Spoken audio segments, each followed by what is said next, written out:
The UAZ Bukhanka isn't just any van, it's a Soviet legend on wheels that conquered the impossible. Born in times of austerity and need, its rugged design and extreme durability turned it into a loyal companion through both war and wilderness.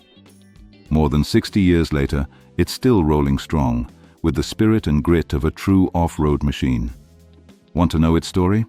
Let's begin the journey.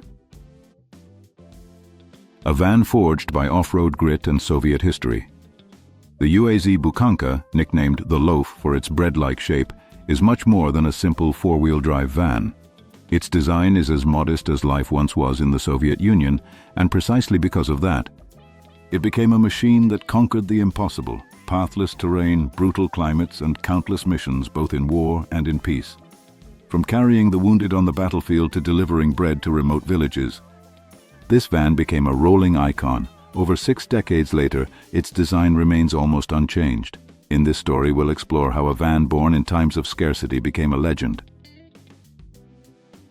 The USSR and its military machine, a world of contrasts.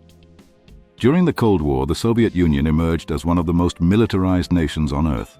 Massive factories built since Stalin's era produced tens of thousands of tanks, armored vehicles, cannons, and fighter planes. The entire arsenal stood ready to roll toward Western Europe at any moment. Yet behind that show of strength was a nation burdened with deep social problems.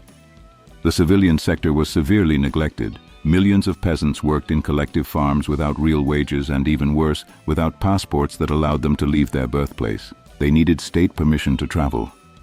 In the cities, most people lived in factory dormitories or overcrowded communal apartments. A controlled economy that couldn't handle everything.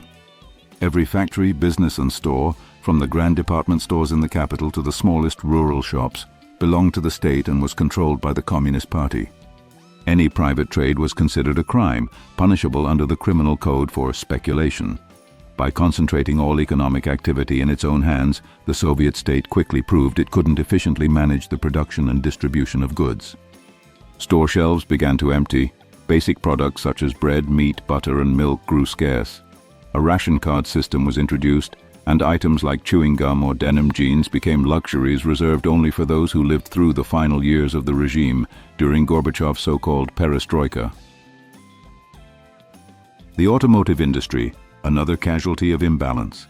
The Soviet automotive industry suffered the same fate as other civilian sectors under the state's heavy industry obsession. Only high-ranking party officials had access to cars like the ZIS, ZIL, Chaika, or Volga. The average citizen had to wait nearly 10 years on a list just to buy a modest Moskvich. In the 1960s, the Zaporozhets joined the economy class lineup. But true automobilization in the USSR didn't begin until the early 1970s, when an Italian corporation built a new car plant in the city of Togliatti. There, the Fiat 124 was assembled, known in Russia as the VAZ Zhiguli, or more affectionately, the Kopeka.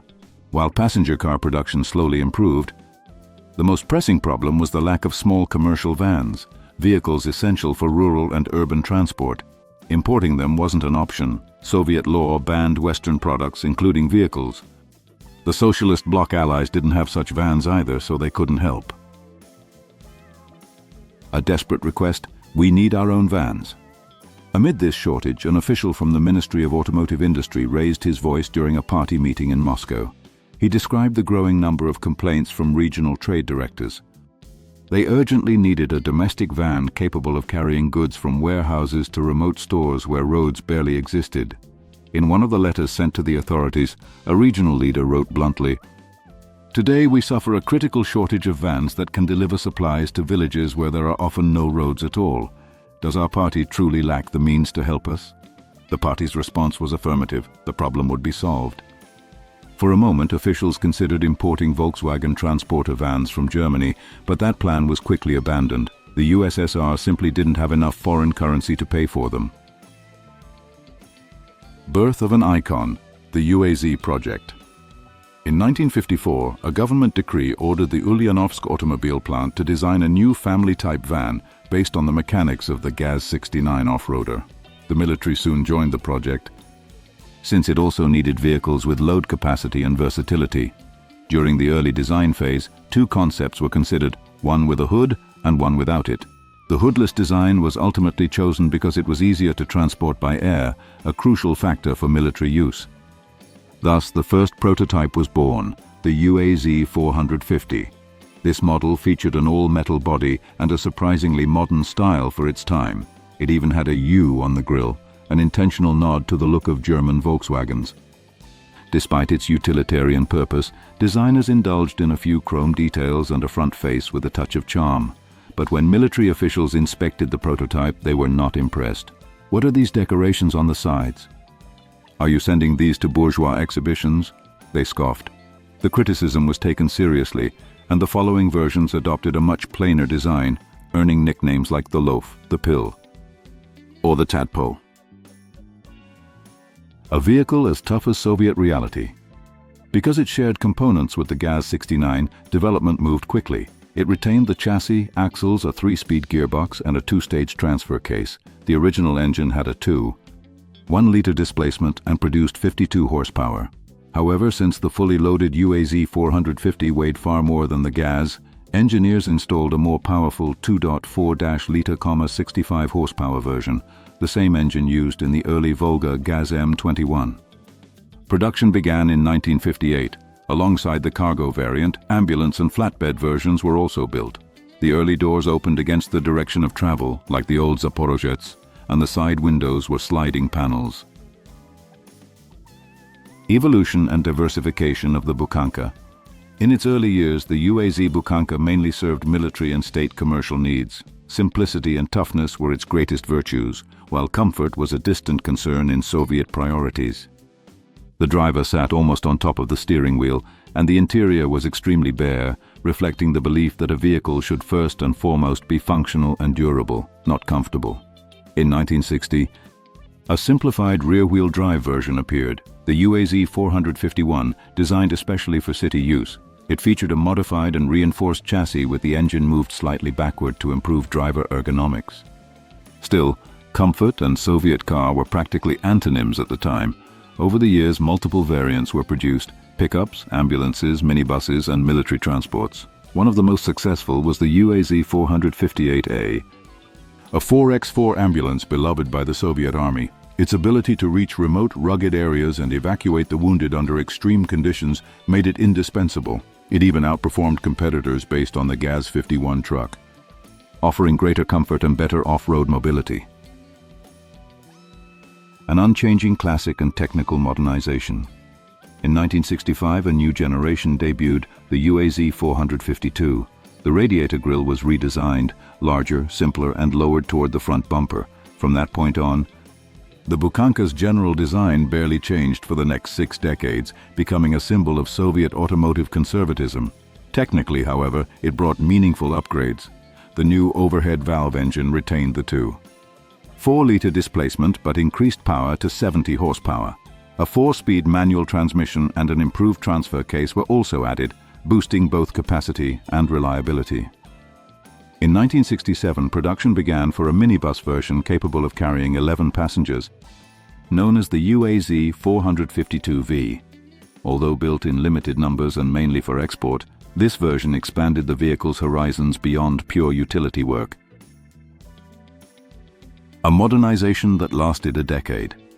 From the mid-1970s to the mid-1980s, the UAZ 452 underwent a lengthy modernization, though progress was slow not because of technical difficulty but due to chronic lack of funding.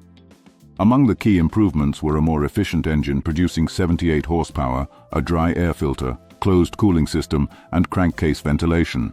The braking system was upgraded to a dual-circuit design with a brake booster, and new features like a hydraulic clutch, telescopic shock absorbers, and an improved steering column were introduced. This modernization effort culminated during Perestroika, Gorbachev's mid-1980s reform program that opened the door to profound political and economic changes that would reshape every sector, including the automotive industry. The impact of Perestroika on the Soviet automotive industry. With the arrival of Perestroika, the Communist Party's monopoly over the economy and politics came to an end. New economic players such as cooperatives and private enterprises were finally allowed to exist, breaking with decades of rigid central planning. However, this transition was far from smooth. The economic crisis that struck the Soviet Union severely disrupted industrial production, and the demand for new vehicles plummeted. The Ulyanovsk plant was no exception. Orders for the Bukhanka dropped sharply. To survive this new reality, engineers began experimenting with new van variants, trying to broaden its applications and attract more buyers. This stage coincided with a late 1980s government decision that allowed state-owned factories to manage their own funds and invest them in improvements, a much-needed breath of relief for Ulyanovsk. Experimentation and new versions in a changing landscape. Despite limited resources and constant pressure to meet state production targets, several interesting versions emerged. These included 3-axle vehicles, flatbed trucks, and an off-road version equipped with 4-wheel drive, chain-driven transmission, and even skis instead of front wheels. Many of these ideas remained only as prototypes, mostly due to lack of funding and shifting priorities. Decades later, some of those early concepts would finally be revisited and brought to life. At the same time, the factory launched more civilian-oriented versions, such as the UAZ 3.99 Farmer, a dual-cab model available as both a van and a flatbed truck. A civilian ambulance version was also developed, designed for non-military use, expanding the reach of the classic Soviet workhorse. Unofficial variants and export expansion. The original factory wasn't the only one modifying the Bukhanka's design.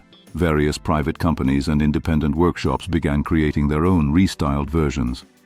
Attempting to modernize a van many considered outdated, one curious example was an armored cash transport vehicle built on the UAZ 3300 chassis in 1987 by a plant in Bionsk. In the mid-1990s, licensed ambulance versions were also produced in Samara, incorporating design elements from the Volga plant. Meanwhile, the Bukhanka was exported both to other socialist bloc nations and to Western markets, where it was often converted into campers with expanded interiors for tourism and nomadic living. Debate over its origins, original or inspired. The Bukhanka's design history has long been the subject of heated debate. Some insist it is a purely Soviet creation, while others argue it was inspired by the 1956 Willys FC truck from the United States. Indeed, the Willys FC-150 shares noticeable similarities with the UAZ, particularly in its cab-over-engine layout. Yet regardless of influence, this discussion does not diminish the Bukhanka's crucial role in Soviet automotive history, nor its place in the daily lives of millions. The Bukhanka, a vehicle that defies time. Despite political, economic, and social upheaval, the UAZ Bukhanka continues to roam roads and trails across Russia and far beyond. Its mechanical simplicity, ruggedness, and ability to conquer harsh terrain have made it a living legend. The design, virtually unchanged for more than 60 years, perfectly reflects the conservative nature of the Soviet auto industry and its preference for functionality over aesthetics. Its longevity stands as proof of the efficiency of Soviet engineering, which managed to create a vehicle capable of fulfilling countless roles, from ambulance to cargo van to passenger transport. Even today, the Bukhanka remains in use across rural areas, in military units, and on rescue missions under extreme conditions where other vehicles simply can't go. Recent innovations and adaptations. In recent years, the Ulyanovsk factory has revisited several of its experimental projects from decades past, incorporating technical upgrades and new configurations tailored to modern needs. Variants with dual cabs and mixed cargo passenger layouts have been developed. Improvements in suspension, steering, and braking systems have also been introduced to enhance safety and comfort, all while preserving the vehicle's trademark durability. These updates have allowed the Bukhanka to remain both relevant and reliable, especially in regions where road infrastructure remains poor. The Bukhanka in popular culture and its legacy. Beyond its practical purpose, the Bukhanka has become a cultural symbol, a reminder of the Soviet era and of the resilience of its people. Its nickname, the Loaf, reflects both affection for its distinctive shape and recognition of its role as a lifeline in hard times. The vehicle has starred in countless stories, films, and adventure tales, often portrayed as a faithful companion on expeditions, military missions, and everyday life in remote regions.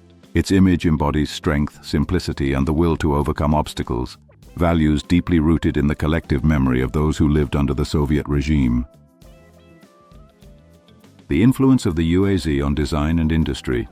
The influence of the UAZ Bukhanka has gone far beyond Russia's borders, inspiring the development of similar vehicles in other countries with comparable geographical and economic conditions. Its formula, simple yet effective design combined with unmatched durability, has become a model for vans and light trucks in emerging markets where endurance and reliability come before luxury. On an industrial level, the Bukhanka stands as a clear example of how state-controlled production can create iconic products, though often at the expense of innovation and modernity. The vehicle reflects both the strengths and weaknesses of a system that prioritized utility and self-sufficiency over competition and technological evolution. The future of a classic off-roader. Even as the automotive world moves toward cleaner, more sophisticated technologies, the UAZ Bukhanka maintains its place thanks to its unique character. Today, engineers are exploring ways to modernize it, adding more efficient engines, safety improvements, and electric systems adapted to new regulations. Its continued success also depends on its loyal user base, drivers who know and trust its traditional mechanics, simple enough to repair with basic tools even in remote areas. In this sense, the Bukhanka acts as a bridge between past and future, living proof that sometimes the classics endure better than the modern. The socio-economic impact of the UAZ Bukhanka beyond the vehicle itself. The production and distribution of the UAZ Bukhanka had a major impact on local and regional economies. The Ulyanovsk plant created thousands of jobs and spurred industrial development in an area where economic opportunities were scarce. Moreover, access to a versatile all-terrain vehicle helped strengthen internal trade, improve medical transport, and connect remote rural zones with cities, all crucial in a country as vast and logistically complex as the Soviet Union. The UAZ became a tool for integration and survival, improving quality of life in places where other solutions simply couldn't reach. If you were amazed by the story of the Bukhanka, the van that defies time and terrain with unstoppable strength, don't forget to like, subscribe, and activate the bell. We'll keep exploring vehicles with soul and character that defined an era. See you in the next adventure on wheels, where legend and power always go hand in hand.